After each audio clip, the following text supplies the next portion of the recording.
Pejamin mata lo, relax, dan bayangkan sebuah jeruk. Apakah muncul? Apakah lo bisa ngelihat jeruk itu dengan bentuknya, dengan warnanya yang orange? Sebagian orang akan jawab, well, ya, gue bisa lihat jeruk itu dengan warnanya yang orange. Sebagian mungkin bisa melihat jeruk itu dengan redup, kabur, atau tanpa warna, atau juga kesusahan dan butuh waktu untuk memvisualisasikan jeruk tersebut. Tempat membayangkannya di sini kita sebut mind's eye, mata pikiran. Tapi, bagaimana jika lo nggak bisa memvisualisasikan hal itu sama sekali di kepala lo? Bagaimana ketika gue suruh membayangkan jeruk tadi dan yang muncul di kepala lo hanya blank? Dan gak sedikit orang yang mengalami ini. Bahkan mereka gak sadar mengalami kondisi ini, dimana tidak bisa memvisualisasikan gambaran mental dari sebuah objek, orang, atau tempat yang sudah dikenal di mind's eye, di mata pikiran kita. Kondisi ini punya nama, yaitu aphantasia.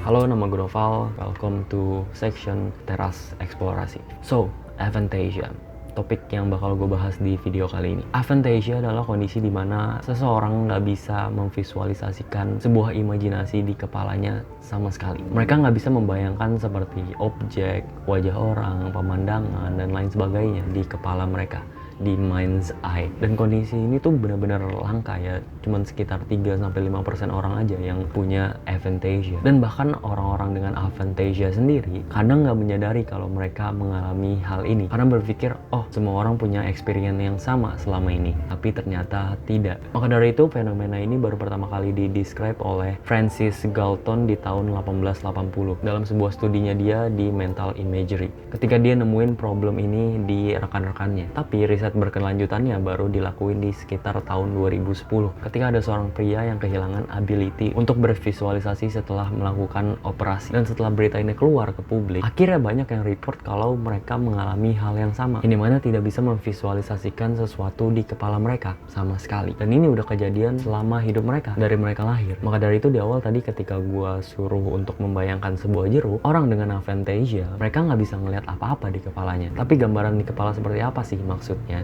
yang nggak bisa dilihat oleh orang-orang yang mengalami aphantasia? Setiap kali kita dapat informasi masuk ke otak, setelahnya kita bisa ngebuat representasi dari informasi tersebut menjadi sebuah visualisasi di pikiran kita. Contohnya kalau kita lagi baca buku novel, contoh buku Dylan. Ketika kita baca bukunya dan nyerap cerita dan informasi yang ada di buku itu, terus kita punya bayangan-bayangan sendiri-sendiri nih tentang karakter-karakternya bakal kelihatan kayak apa di real life gitu kan. Makanya kalau ada buku yang dijadiin sebuah film kayak Dylan or Harry Potter, ada aja tuh yang bilang, aktornya nggak cocok nih kayak karakter yang gue bayangin pas baca buku ini, karena kita ngebuat gambaran imajinasi sendiri ketika kita baca novel itu. Tapi orang-orang dengan aphantasia akan bereaksi berbeda, kayak, oh jadi gini penampakan asli karakternya. Karena simpelnya orang-orang dengan aphantasia ketika baca buku-buku seperti ini tidak muncul gambaran apa-apa di kepala mereka. Tapi bukan berarti orang-orang dengan aphantasia nggak bisa mengingat gambaran sebuah objek. Mereka tetap bisa ngenalin objek dan mendeskripsikan objek dan konsepnya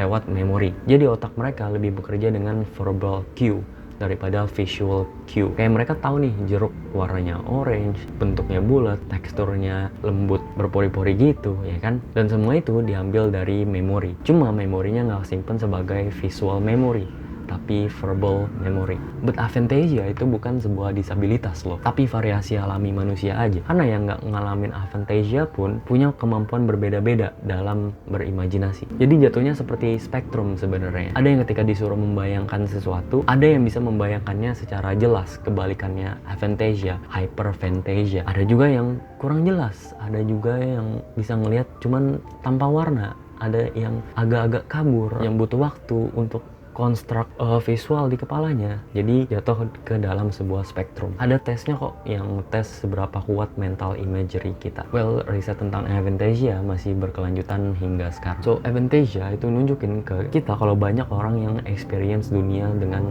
cara yang berbeda-beda. Seru bukan untuk mempelajari perspektif baru. So, aphantasia itu bukan disabilitas, mental disorder, atau kecacatan. Karena bagaimana kita membayangkan sesuatu itu unik bagi setiap individu. Gitu aja video singkat kali ini. Thank you for watching and see you.